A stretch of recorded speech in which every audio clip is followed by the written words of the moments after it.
Right, friends, you read the title, you read the thumbnail. So let's start by addressing the question, why on earth would someone want or need time apart from their spouse after 20, 30, or even 40 years of marriage?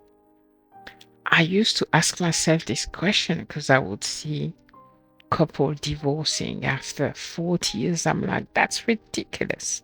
Why? Why separate after so many years? But here I am, 50, 26 years of marriage, almost 30 years together. So I'm at that crossroad where I feel that need to be apart from my spouse.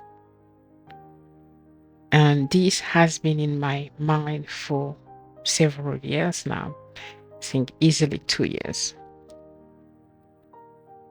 So for me, it's been a combination of menopause, shifting life goals, and the feeling that I need to rediscover myself. Menopause is a huge life change, both physically and mentally, and sometimes it leads to a sense of being overwhelmed.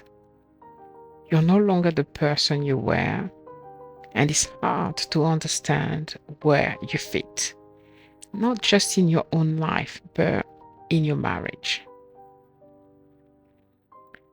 Taking time apart, whether it's living separately for a while or pursuing individual goals, can give each other the space to reflect and grow, especially when one partner is dealing with something as complex as menopause. And guys, living apart doesn't mean growing apart. Now, the big question may be, does living apart mean growing apart? Not necessarily. In fact, time apart can sometimes help you connect, can help you reconnect with yourself, which allows you to bring a stronger, more fulfilled version of yourself back to the relationship. This isn't about wanting to escape my marriage or my husband. It's about taking a sabbatical to focus on my own well being so that I can return more connected, more in tune, and with a clearer sense of what I want and need. Sometimes a little distance helps. It can help us to realize the things we love most about our spouse. So you would say, how would you stay connected? How to stay close while apart.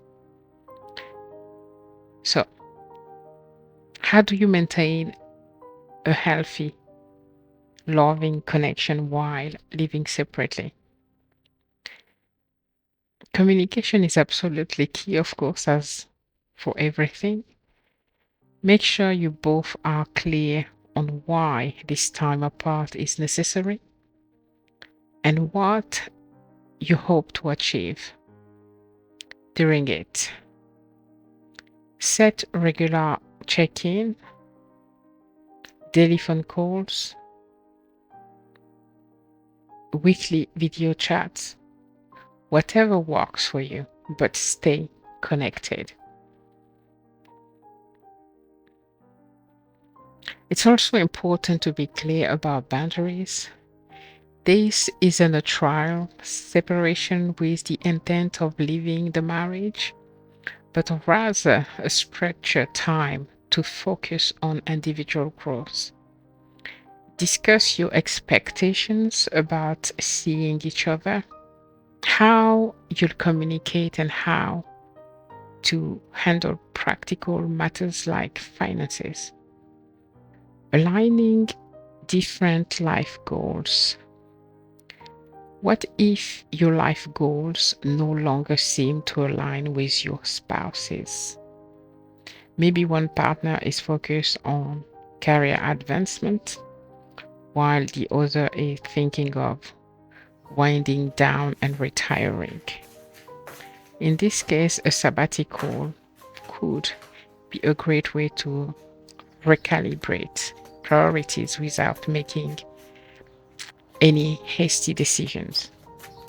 But it's crucial to have honest conversations about your long-term goals. Do you still want the same things from your future? Can you compromise on certain aspects, even if your goals differ? Taking this time apart could help both partners gain perspective and find a middle ground. Can a marriage survive time apart? You may be asking yourself. Yes and no, but I will go for yes. If approached the right way, time apart can actually help strengthen a marriage. It can help reignite the spark by giving both partners the opportunity to rediscover their own interests, which can lead to more meaningful conversations and a deeper connection when you reunite. But it's important to go into it with the mindset that this is for the betterment of the relationship, not an escape from it. If you both play on that and committed to each other, your marriage can not only survive but thrive after time apart.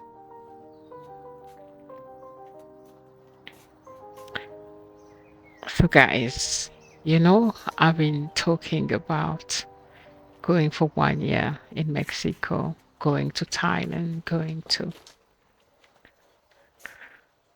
I'm praying that the house sells by Christmas, and I would love to take a year break, a year marriage sabbatical by March next year. I know if I don't do this, it's something that would affect us negatively because it's a strong calling that I have for a while now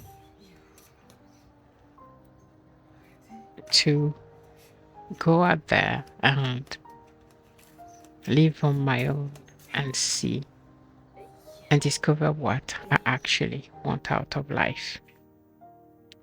So, can time apart be a positive thing in a marriage? I believe it can, especially when you're going through a major life change like menopause or when your goals aren't quite aligned.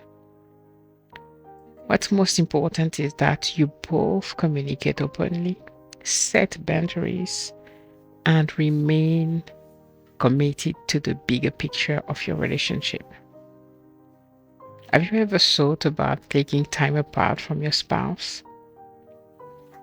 Let me know in the comment, and don't forget to like, subscribe, and share this video, and share the video with someone who might be going through something similar. Guys, this is why I want to interview a couple that is living unconventionally, and why the movement of living apart together is so appealing to me, because I feel a calling for this time apart, this time of reflection. Until next time.